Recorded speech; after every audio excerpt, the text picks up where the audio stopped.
However, though, many people are pointing out, not least, by the way, our own Nigel Farage, that yes, indeed, small boat crossings have reduced. But you might have noticed it has been full of deep, heavy wind recently. So what do you reckon? Are his policies working, or is this just a load of hot air, Alex? Well, some of the short-term impact may be down to the weather, no doubt about it.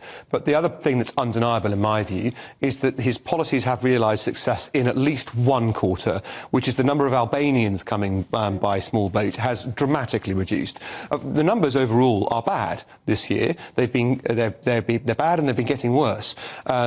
In order to really judge whether these policies are going to work, you need to spend the money he's been talking about in the speech today. You need to really beef up border force. You need to put more money into our immigration services that are responsible for seeking out, prosecuting, and then, if found not to have a legitimate asylum claim or refugee claim, deporting those people who are in our country. That's when the numbers will really go down. For me, the most significant statistic here isn't actually the number of people who come across the channel in the short term. It's the speed with which we send those without lawful claims back. But once you start doing that, people who are willing to pay these vast networks of criminality and people smugglers to take them across a continent before they try and come across one of Europe's busiest bodies of water, once they get that message that if you haven't got a real claim you're going to go back, they'll stop coming. Yeah, he said, we've gone from accepting around 1 in 5 Albanian asylum cases to now just 1 in 50. He says that is in line with our European partners. Nigel, I think we've become a laughingstock in this country.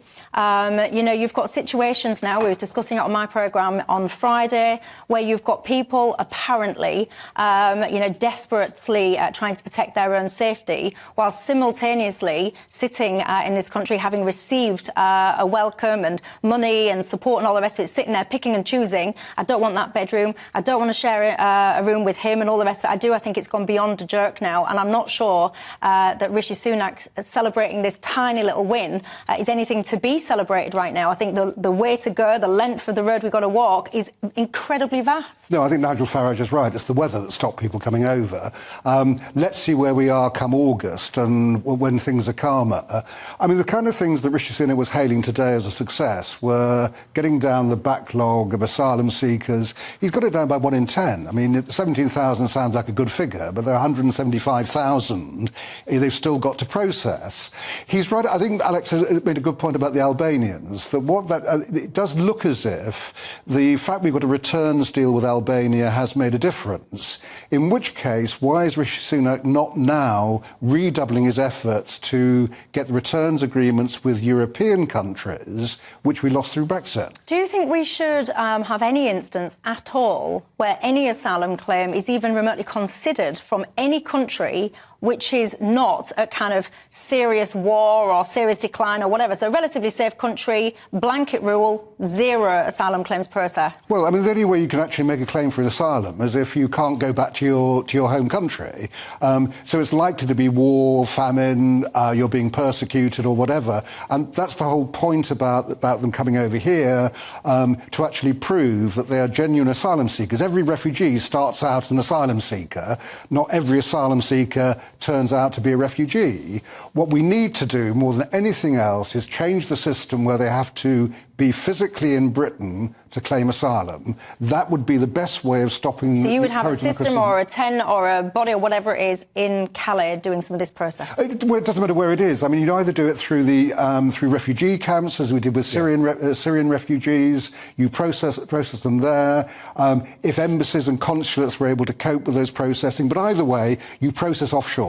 Do you think, Alex, if someone is sitting outside of a hotel, a central London hotel nonetheless, sitting there saying, I don't want to stay there, I don't want to be X amount in a room, I don't want to be in this size bedroom, I want this and I want that. Do you think you should be allowed to pick and choose?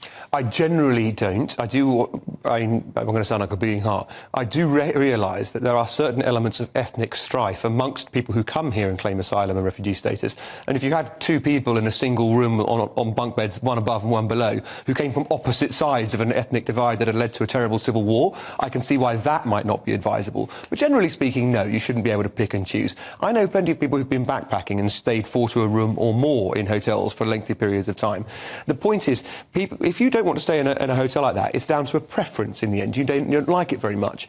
But we're told that the individuals seeking their asylum status or refugee status here are desperate for their lives. They have fled appalling, terrible things. Well, if that is the case, if that's the nature of these claims, you wouldn't mind being on a bunk bed. You see, I don't know if I'm getting harsh in my old age, but I don't believe a lot of the tales that I'm told. I sit there and I think, first and foremost, if I was going to be persecuted or my life was in danger, the very first thing I would do is gather my family, so my child, my partner, maybe, if he's not been annoying that day, I'd gather my loved ones and I would get us collectively to safety. I wouldn't leave my loved ones behind, point one, so I find it very odd that everyone seems to come alone. Would you bring a child over on a boat, though? On a small dinghy that's a little better than a paddling pool? No, I would not. And actually, I will never, until my dying days, forget the image of, and I hope I don't get the name wrong, I think it was called Alun Kurdi. Yeah, that's right, a little boy who was, on the I think he was Turkish about beach. 2. Yeah, he was the same age as what my little boy is now. I'll never forget that image, ever. But I don't mean to sound harsh, I really don't. That family was safe. They were out of their home environment. They was in a safe place. And if safety is your priority, then why on earth would you put your toddler or your child in a boat? There's no reason from a safety perspective. There's no reason. No, but it is desperation, and I think that's what one has to appreciate. But desperate for what? Because you're already safe.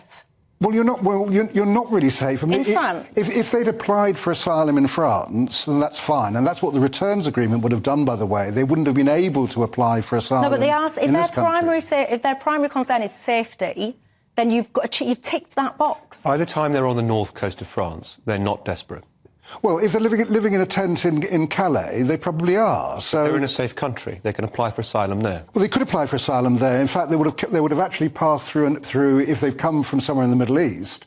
They would have passed through an awful lot of safe countries before they'd actually got to Calais to come here. The draw here, obviously, is the language. A lot of them speak English, and they may have friends or relatives. But that's preference. That's nothing to do with being desperate. No, I take the point about the safety thing, and that's why, again, that the returns agreement is so important. That once you registered in a country, when we were in the EU, what would happen is if they came here, we could send them straight back to that country where they'd already registered. People who come for language and families and so forth, one can well understand it. One might want to live. I want to live in the United Kingdom. It's a wonderful place to be. But in the end, they're expressing a preference because they're coming for economic or cultural reasons. It's not about an asylum status or refugee status. They're jurisdiction shopping.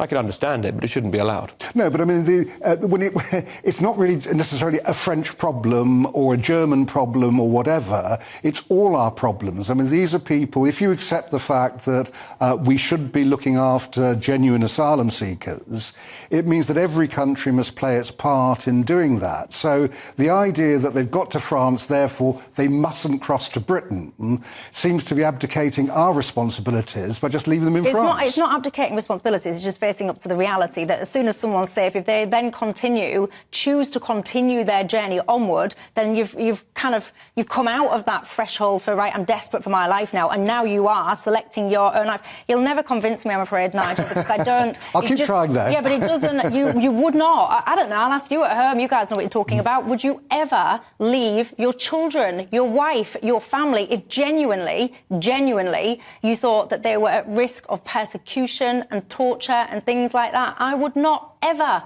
in a month of Sundays. I suspect I might not be alone. Get in touch and let me know your thoughts on that one.